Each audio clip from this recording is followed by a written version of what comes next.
My name's Scott Goodacre and I'm the owner and director of Scott Digital. Currently, a one-man digital marketing agency based up in the northeast.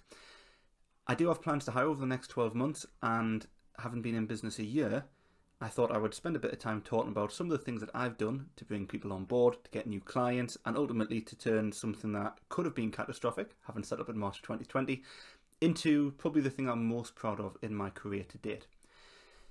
There are two things that I kind of credit with the growth of the business that I've got so far.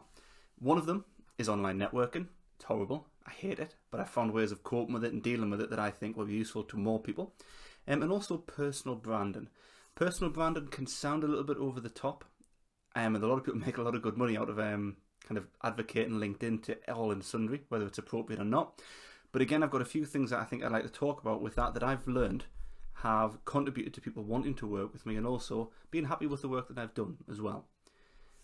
First up is online networking. Now, I hate approaching people at events, always have done. Even recording something like this is well outside of my comfort zone. I have a background in teaching. I'm usually quite happy standing in front of a room, speaking to vast numbers of people at any one time. Put me one-on-one with somebody, I hate it. The last thing I want to do is walk into a room, tap somebody on the shoulder and try and tell them about my business. In those situations, we all know that both people are there just to talk about themselves. So what I had to do is I had to find a way that I was comfortable with getting across my business, what I was trying to do, and letting people kind of experience who I am and want to do work. When you're self-employed, I suppose when you're starting out in your career as well, you have to be mindful about how people perceive you. You want to make sure that you're doing something useful, okay, that you're helping people in some way, shape or form. There's an element of trust comes into it. And it's very difficult, completely from the cold, not knowing somebody, to get that trust. What I did was I had a very strict policy from the start that I wouldn't sell, which sounds a bit counterproductive, but I don't work in business development. Instead, what I do is I'm a web developer, I'm a teacher, I'm a business coach, I do strategy, I do training, I do loads of stuff around digital marketing. So actually going and selling to people there's never been my background, okay? I love the work I do, but actually bringing that work in was terrifying. Now, when I started, it was March 2020, as I said, and a lot of work that I had lined up disappeared overnight. I spent months planning, getting ready. The second the pandemic hit and the lockdown kicked in, that was it. We were knackered, okay? So I had to kind of very quickly find a way of being comfortable getting work in. When it comes to networking, one strategy that I like to use that I think, again, is beneficial is, and this might sound slightly self-indulgent, but approaching the people who set up these events and asking for a little bit of time just to speak to the room. Now, that can be daunting in a room full of people, in a kind of these physical events that take place. When it's online, it's a little bit different, and that's actually, I find, a little bit easier. It means that you get a chance to actually talk to the entire room, but crucially not about what you do. Instead, all of my talks and all of the events that I've gone to, I spend time talking about topics that will be useful to the people within that room. It does help with a background in marketing with that I can talk to them about how to set up Google Analytics, what to look for in a web development company, how to do your organic social media, okay, in a way that will actually generate leads and business for people. Crucially, I don't sell and I don't pitch, and I never have had to actually in the 12 months that I've been in business, and I've had a very good 12 months off the back of it, okay? One of the things that I spend time talking about are how to actually market yourself to other people. So how to work on something called a personal brand. As I said before, it can sound really, really over the top. And I'm not saying that people need to become robots, that you need to think about yourself as a business. But one thing that's been handy for me over time is remembering that I'm supposed to be an expert in a subject. Okay? I'm supposed to be the person people come to for answers. So what I do is I actually share my learning as publicly and as kind of widely as I possibly can. Anything I read that is useful, whether these are blogs, books, anything that I come across, I share it with my network. Tell them why I think it's useful, why I think it's important. Over time, I don't have the world's biggest following. I'm not one of the social media influencers of the world. But instead, over time, I've gathered an audience of kind of a couple of thousand on different platforms. And these have been really useful people to me and to my career. So back in March 2020, when things kind of hit the wall very quickly after I went self-employed, I just had to reach out to people. Okay, I'd build up these connections with people. I was quite honest about what was happening and what was going through, and people came to me. Okay, they reached out and they offered me work, and that kept things going, especially for the first few months. And then the beauty of it, once you get a bit of work in, that snowballs. People refer you to other people, and things grow from there. And again, as I say, a year down the line, I'm now in a position to hopefully be hiring somebody over the next couple of months to help with the web development side. Now, my advice for personal branding is to take a look through the public profiles that you've got. Look through your Twitter account, look through your Instagram, even Facebook if you haven't got any privacy settings kind of set up on there. Check for anything that you think would put off a potential employer. When I started teaching back in 2012, I remember sitting with the head of department and actually looking through the personal the public profiles, I suppose, of the people who were applying for a job in the department. Okay, just to see the kind of things that they were sharing online.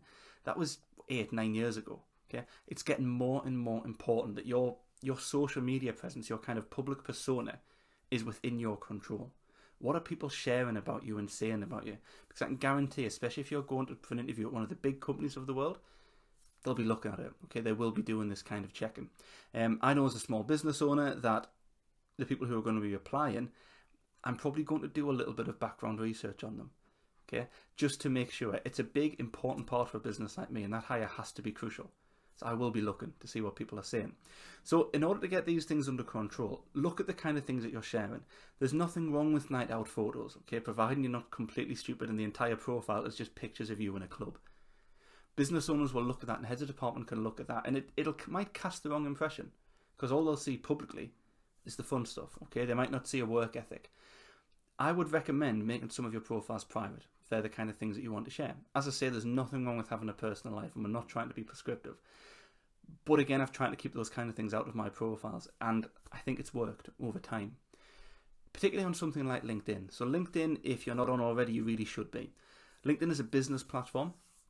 LinkedIn is a way of engaging with potential employers, colleagues, anyone that you have worked with or done work with. Your friends, your students, myself if you're interested. Okay? Have a look, see who you could find. Now, when you make a connection with somebody on LinkedIn, always make sure that you try and send them a personal note to let them know why you're connecting. It's very much a gated community that way. I will always say to somebody why I want to connect with them, whether it's something I'm interested in the work that they do. To be honest, what I've also done when I've applied for jobs in the past is I've found the people within my department, the people who are going to be interviewing me, and just sent them a note and say, oh, great to get to know you a bit more, looking forward to meeting you at the interview. Anything like that you can find can give you a bit of a competitive advantage within these fields. It shows that you care, it shows that you're interested. Now on LinkedIn, I have kind of three pillars that I would use when it comes to sharing content on a platform like that. Inform, educate, and entertain. Everything that I share really should subscribe to one of those three pillars. It should revolve around them. I like to make sure the content I share, it has a value to people. Okay, there's a reason that they want to actually see it within their timelines. And again, over time, I've been told by people I've connected with that that's why they followed with me. Okay, on platforms like Twitter, and Instagram and LinkedIn, I've got followers who work for big agencies up and down the country, who work for the social media companies, all because I've been sharing things that are useful to people on those platforms. The entertaining side is a little bit different. Okay, just make it something or in a way that people are actually going to want to click and look at it and read. You don't need to become the next big comedian to get past that. You should be doing at least one of those three things anyway. Inform, educate, entertain. I never sell. I never pitch. Instead, I tell people something that might be useful or adds value to their timelines. Link people to work that you've done. Inform about things that you're proud of. It sometimes goes against what you're comfortable with. But if you want to get ahead, and I think if you want to do something either on your own or with businesses, you need to actually start shouting about what you do.